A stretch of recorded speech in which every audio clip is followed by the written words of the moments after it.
joog.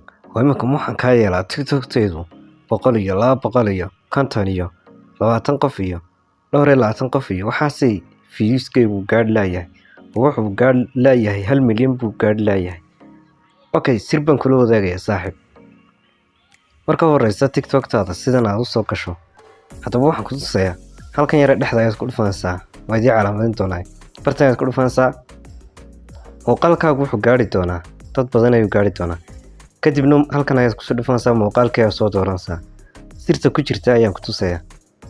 Tusaale ahaan oo kale, kaasoo kale ayaan soo dhigayaa. Markaad rabto inaad soo dhigto, waa inaanad iska soo dhigunun, iska soo dhigmaha macnuhu. Markaad muuqaalka saa u soo doorato kadibna next ayaad leedahay. Halkan ayaad ku dhufanaysaa. Halkaas saaxiib markaad saa ugu dhufato next aad tiraahdo. Halkan muhiimad weeyaan. Hashtag ayaad ku daraysaa. Hashtag-yadu hadaba related weyn la hadan xiriir la leeyihiin TikTok muuqaalka soo dhigayso. Halkan ayaad ku dhufanaysaa. Hashtags ayaad leedahay. Kadibna tusaale ahaan oo kale hashtag-yada ugu waaweyn ee dadku inta badan isticmaalaan waa midka la yiraahdo for you page. For you page ala raada. Flag waxa ku soo post gareeyay 3.1 billion posts ayaa loo isticmaalay.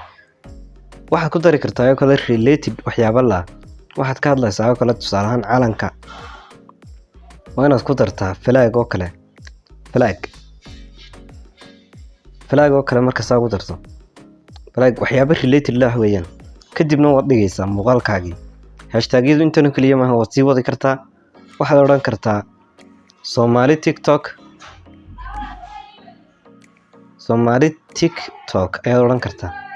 Literally 720.4k kun ayaa oo postay loo isticmaalay. Waad ku daraysaa isagana. Kadibna saaxiib saas ayaad ku dhigaysaa. Insha Allah waxaan rajeynayaa muuqaalkan aad ka heshay. Like saar haddii aad ka heshay muuqaalka. qaybta YouTube-ka ee profile-ka aynu saari doono insha Allah ta'ala YouTube-ka Muumin Academy. Subscribe noo soo dhashay muuqaalo badan oo heshay.